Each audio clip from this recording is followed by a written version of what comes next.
اعوذ باللہ من الشیطان الرجیم بسم اللہ الرحمن الرحیم۔ حضرات گرامی، جیسا کہ آپ لوگوں کو پتہ ہے کہ آج کل ارشد اقبال کے ہر جگہ چرچے ہو رہے ہیں، اور ارشد اقبال کو علماء کرام نے اس طریقے سے گھیر رکھا ہے کہ جس طریقے سے کوئی نہیں گھیرتا۔ حالانکہ وہ شاعر بہت بہترین ہیں اور بہت اچھے شاعر ہیں، ان کی گنتی ہندوستان کے معروف اور عہدیدار اور اچھے شاعروں میں ہوتی ہے، لیکن آج کل سوشل میڈیا پر ان کا ایک شعر بہت ہی تیزی سے وائرل ہو رہا ہے، جس کے اندر انہوں نے شرابی اور وہابی جیسے کچھ لفظوں کا استعمال کیا ہے، جسے علماء کرام اہل سنت نے بھی نابرداشت کیا ہے اور ہر فرقے کے لوگوں نے نابرداشت کیا ہے۔ تو سب سے پہلے آپ لوگ یہ کلپ سنیے جسے حضرت علامہ مولانا تطہیر احمد صاحب قبلہ نے اپنی تقریر کے اندر بیان کیا ہے۔ تو آپ لوگ اس کلپ کو ایک سنی لوگوں کے حالات جو ہیں وہی بڑے ناقابل بیان ہیں۔ ابھی سال دو سال پہلے میں نے سنا تھا، ایک سنی مولوی نے کہیں کسی مجلس میں پروگرام میں یہ کہا کہ ہمارے مدرسے کے لڑکے، مدرسے کے طلبہ بے نمازی ہو سکتے ہیں مگر بد مذہب نہیں ہو سکتے، بے نمازی ہو سکتے ہیں۔ اب سننے کو ملا کوئی شاعر ہے کھلے عام جلسوں میں یہ کہتا گھوم رہا ہے کہ میں شرابی ہوں لیکن وہابی نہیں ہوں، شرابی ہوں، جلسوں میں کہہ رہا میں شرابی ہوں،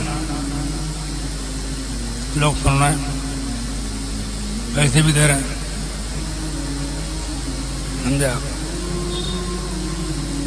یہ وہابیوں کا رد نہیں ہو رہا ہے، یہ کہنا کہ ہمارے مدرسے کے طلبہ بے نمازی ہو سکتے ہیں، وہابی نہیں ہو سکتے، بد مذہب نہیں ہو سکتے، میں شرابی ہوں وہابی نہیں ہوں، یہ وہابیوں کا رد نہیں ہو رہا ہے، یہ سنیوں کو بے نمازی بنانے اور شراب پینے کی شرح دی جا رہی ہے، سمجھے؟ تو یہ بھی تو کہہ سکتے ہیں کہ ہمارے مدرسے کے لڑکے نہ بے نمازی ہوتے ہیں نہ بد مذہب ہوتے ہیں، کہہ سکتے نہیں کہہ سکتے، بولتے کو نہیں؟ یہ بھی تو کہہ سکتے ہیں کہ میں شرابی بھی نہیں ہوں وہابی بھی نہیں ہوں، نہیں کہہ سکتے، مگر بات تو یہ ہے کہ وہ پلانا ہی ہے،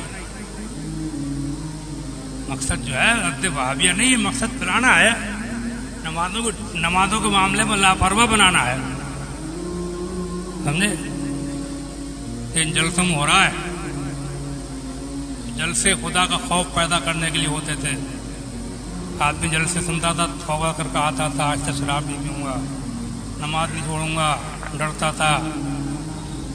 میرا اپنا ہی حال یہی ہے کہ میں بچپن میں اسکولوں پڑھتا تھا، مولویت پڑھنے سے پہلے تو اپنے یہاں بڑی مسجد میں امام لوگ تقریر کرتے تھے تو بیچارے کم پڑھے لکھے لوگ، پہلے زمانے میں وہ ایسی مولوی لوگ تھے بیچارے سیدھے سادے، تو وہ جہنم کی جنت کی باتیں سناتے تھے، جہنم کے عذاب سناتے تھے، موت کی باتیں بتاتے تھے، تو بچپن میں نمازی بن گیا تھا، مولوی بعد میں بنا ہو، نمازی میں پہلے ہی سے تھا، اللہ کی توفیق سے۔ ان تقریروں اور جلسوں کے ذریعے سے لوگوں کے دلوں میں خدا کا خوف پیدا ہوتا تھا، لوگ رونے لگتے تھے، توبہ کر کے اٹھتے تھے۔ آج یہ باتیں کہی جا رہی ہیں، اللہ کی پناہ۔ آپ نے تو یہ ذہن دے دیا کہ بس سنی بنے رہو، سنی بننا ضروری ہے، بے شک ضروری ہے، ہر ضرور ضروری ہے، اور اس کے بعد آپ نے یہ ذہن دے دیا کہ بس سنی بنے رہو، اور اس کے بعد چاہے جو کرو، شراب پیو، جوا کھیلو، نمازیں چھوڑو، سب چھوٹ ہے۔ آپ کی ان جملوں سے تو یہ ذہن مل رہا ہے، سمجھے آپ؟ حالانکہ سنی بنے رہنا یقیناً ضروری ہے، اللہ تعالیٰ ہر مسلمان کو سنیت پر قائم رکھے، اور بد مذہبیت سے محفوظ رکھے، بدعقیدگی سے محفوظ رکھے، لیکن شراب چھوڑنا بھی تو ضروری ہے. ہاں بس یہ ہو سکتا ہے اتنا فرق ہے تو بدعقیدگی ہے وہ بہت زیادہ ضروری ہے. لیکن شراب کی حرمت بھی متفق علیہ ہے. اسلام میں بچہ بچہ جانتا ہے کہ شراب حرام ہے. کون نہیں جانتا شراب حرام ہے؟ نماز پڑھنا کتنا ضروری ہے کس کو پتہ نہیں. سمجھا آپ؟ میں پوچھتا ہوں کہ سنیوں کے لیے شراب پینا معاذ جائز ہے؟ تو ان کے لیے نماز چھوڑنا جائز ہے؟ بھائیو خدا کے لیے رحم کرو. اللہ آپ پر اپنا فضل فرمائے.